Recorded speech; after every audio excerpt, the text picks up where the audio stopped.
Evangelho de Lucas, capítulo 12. Ajuntando-se, entretanto, muitos milhares de pessoas, de sorte que se atropelavam uns aos outros, começou a dizer aos seus discípulos: Acautelai-vos, primeiramente, do fermento dos fariseus, que é a hipocrisia. Mas nada encoberto que não haja de ser descoberto, nem oculto que não haja de ser sabido. Porquanto tudo o que em trevas dissestes à luz será ouvido, e o que falastes ao ouvido no gabinete sobre os telhados será apregoado. E digo-vos, amigos meus, não temais os que matam o corpo e depois não têm mais o que fazer. Mas eu vos mostrarei a quem deveis temer. Temei aquele que, depois de matar, tem poder para lançar no inferno. Sim, vos digo, a esse temei. Não se vendem 5 passarinhos por 2 ceitis? E nenhum deles está esquecido diante de Deus. E até os cabelos da vossa cabeça estão todos contados. Não temais, pois, mais valeis vós do que muitos passarinhos.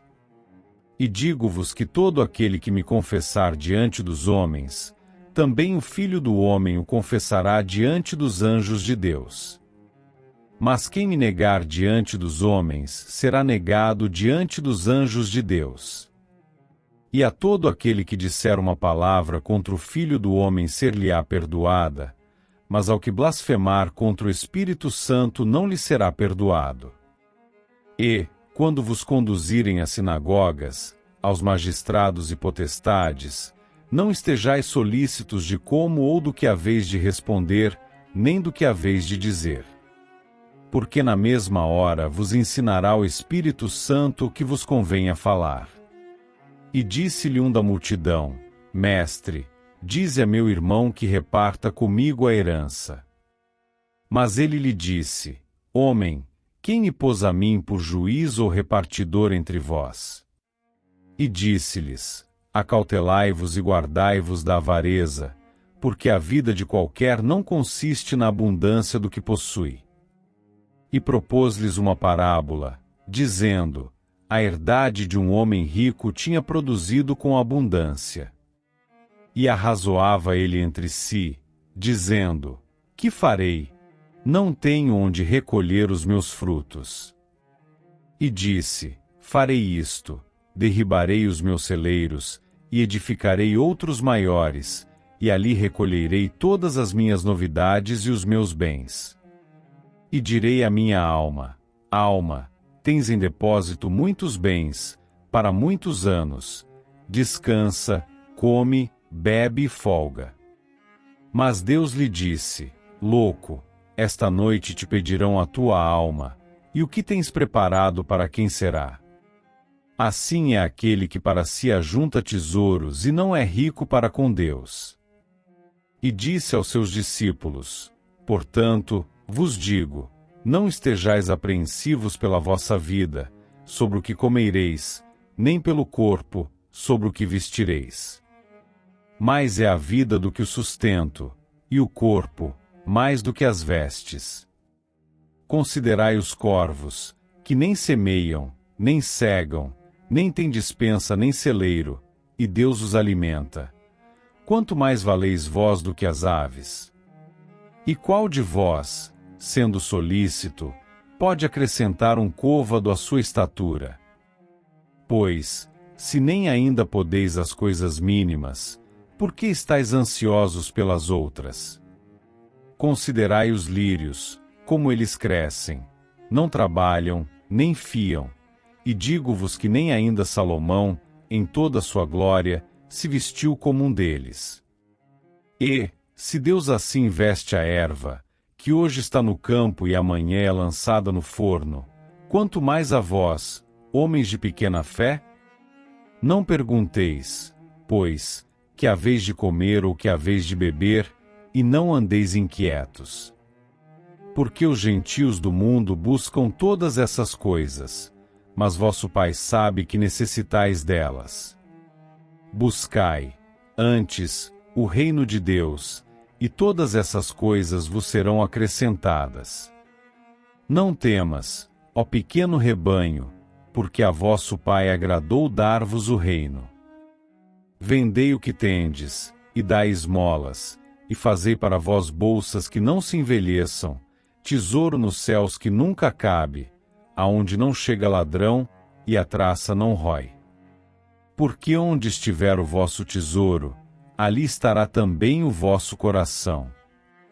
Estejam cingidos os vossos lombos, e acesas as vossas candeias. E sede vós semelhantes aos homens que esperam o seu Senhor, quando houver de voltar das bodas, para que, quando vier e bater, logo possam abrir-lhe. Bem-aventurados aqueles servos, os quais, quando o Senhor vier, achar vigiando.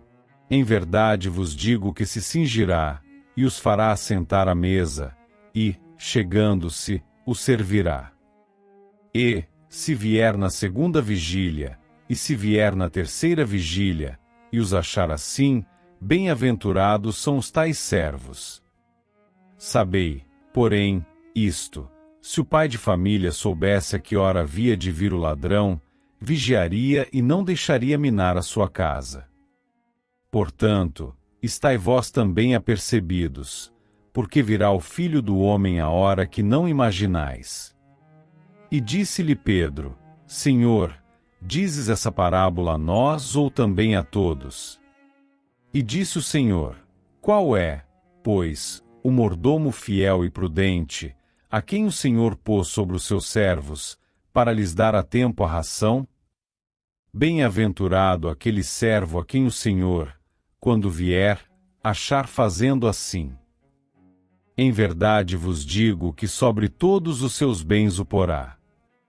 Mas, se aquele servo disser em seu coração: o meu senhor tarda em vir, e começar a espancar os criados e criadas, e a comer, e a beber, e a embriagar-se. Virá o senhor daquele servo no dia em que o não espera e numa hora que ele não sabe, e separá-lo-á, e lhe dará a sua parte com os infiéis. E o servo que soube a vontade do seu senhor e não se aprontou, nem fez conforme a sua vontade, será castigado com muitos açoites. Mas ó que a não soube e fez coisas dignas de açoites, com poucos açoites será castigado. E a qualquer que muito for dado, muito se lhe pedirá, e ao que muito se lhe confiou, muito mais se lhe pedirá. Vim lançar fogo na terra, e que mais quero, se já está aceso? Importa, porém, que eu seja batizado com um certo batismo, e como me angustio até que venha a cumprir-se. Cuidais vós que vim trazer paz à terra? Não, vos digo, mas, antes, dissensão. Porque, daqui em diante, estarão 5 divididos numa casa, 3 contra 2, e 2 contra 3. O pai estará dividido contra o filho, e o filho, contra o pai, a mãe, contra a filha, e a filha, contra a mãe, a sogra, contra sua nora, e a nora, contra sua sogra. E dizia também a multidão: quando vedes a nuvem que vem do ocidente, logo dizeis: lá vem chuva, e assim sucede. E, quando assopra o vento sul, dizeis: haverá calma, e assim sucede. Hipócritas, sabeis discernir a face da terra e do céu. Como não sabeis, então, discernir este tempo? E por que não julgais também por vós mesmos o que é justo? Quando, pois, vais com teu adversário ao magistrado, procura livrar-te dele no caminho, para que não suceda que te conduza ao juiz, e o juiz te entregue ao meirinho, e o meirinho te encerre na prisão. Digo-te que não sairás dali enquanto não pagares o derradeiro ceitil.